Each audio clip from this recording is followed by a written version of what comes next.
Will the deal that resolves the shutdown include any form of amnesty for people here illegally now?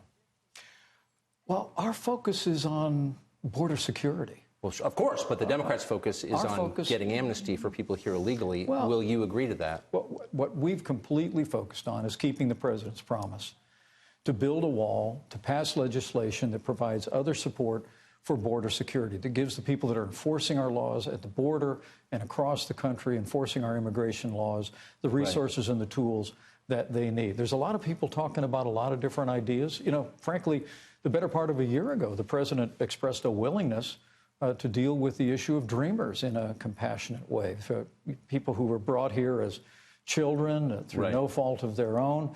He's discussed that. It's being talked about. But what look, here's the posture the president and I have taken ever since the Christmas holiday.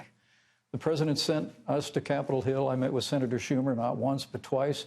We engaged in good faith negotiations. The president and I canceled all of our Christmas vacation plans. We were here in Washington, D.C. Democrats broke off negotiations about a week ago, but the president's made it clear. We're here to make a deal, but it's a deal that's going to result in achieving real gains on border security, and you have no border security without a wall. We will have no deal without a wall. If the deal in the end includes allowing people who came here as adults intentionally to break our laws to become citizens, then wouldn't the message to the rest of us be, why should we obey the law if people who intentionally broke it are being rewarded for it? Can you see why that would be a perverse incentive for the rest of us? I absolutely can. And I've heard no discussion of that. I've heard no discussion of amnesty related to this. I heard some members of the Senate are talking about maybe including dreamers in some sort of a negotiated settlement. Right. And the president's posture on all this is, look, we're at $5.6 billion. We have engaged in good faith negotiations. We've made offers. There's been no counter offers made. But again, we heard the Democrat leadership, the new Speaker of the House this morning, again said, no money for the wall. Well, the American people know walls work. And we heard from border agents today in the Oval Office that in areas, in sectors where they were assigned to deal with illegal immigration, the flow of narcotics, human trafficking, all the threats to our communities that we face at our border, that once they built a wall, you saw illegal immigration, the flow of narcotics drop precipitously. So the bottom line is you will not accept a deal that does not include a wall, if I'm hearing this right. I think the president's made it very clear. Yes. There's no wall, no deal. But look, we really are prepared to negotiate. We're prepared to talk. We're prepared to listen. And ultimately, it all begins with the facts. I mean, that's the reason why the president called the meeting in the Situation Room. We'll be meeting again tomorrow with Republican and Democrat leadership. And I want the American people to know that you know, this is a real crisis at our border. We made progress last year, and it probably was a result of the fact that the American people elected a new president who delivered a very strong message about confronting illegal immigration. We actually saw a decline in illegal immigration and incursions on our southern border. But in the last 12 months, we've literally seen a dramatic increase in the number of people. 2,000 people a day apprehended at our border or found to be inadmissible trying to enter our country. I mean, that represents, as much as we were all troubled in recent weeks about the caravans moving north, and there's talks about more caravans, literally 2,000 people a day attempt to come into this country illegally by one means or another. We can agree on those facts, come together around solutions, but part of that solution means a wall, it means a barrier along our southern border. And it also means technology, drones, the kind of support that our border agents know will assist them in doing their job. But bottom line, if there's no wall, there's no deal. The president the other day announced the withdrawal of the 2,000 American troops in Syria back to the United States.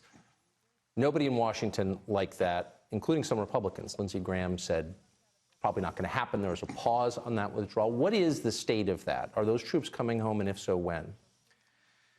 You know, President Trump, as commander-in-chief and as a candidate, made it clear that our number one priority would be destroying ISIS. The reality is we have defeated ISIS. We have defeated the caliphate. And what the president announced just before Christmas is not that we're giving up on the fight of ISIS. We're going to continue to lean into the fight of ISIS. We're going to continue to take the actions that are necessary to protect the American people and our interest in the region.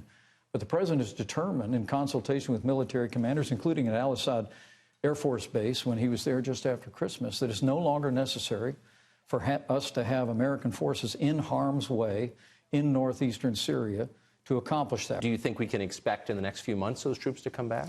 Well, I think the president's made it clear we're going to do this and are doing this in an orderly way. I heard him in dozens and dozens of speeches talk about bringing our troops home wherever we could around the world. This is not a president that's interested in seeing American forces all over the world.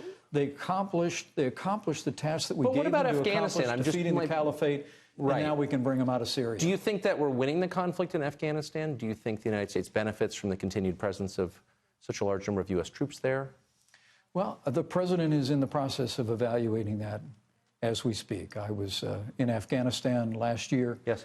In his speech in August, President Trump, basically through new rules of engagement, new resources, additional military personnel, gave our folks on the ground the ability to take the fight, be at the tip of the spear, supporting the Afghan National Army in the battle against the Taliban, ISIS-Khorasan, al-Qaeda re-emerging in Afghanistan. And it's been a tough fight. I mean, the president's been very clear about that. And now I think the president's in the process of evaluating options about what has been, as you know, Tucker, we've both lived through it in the last 2 decades, what has been an 18-year conflict in Afghanistan, and determining what our best options are in terms of putting America first, protecting America's interests in the region, making sure that we can confront terrorism if it rears its head once again. But the president's looking at ways in Syria and perhaps even in Afghanistan where we can have less of a military commitment and see those resources and those troops coming home. Mr. Vice President, thank you. Thank you, Tucker. Appreciate it. Good to be with you.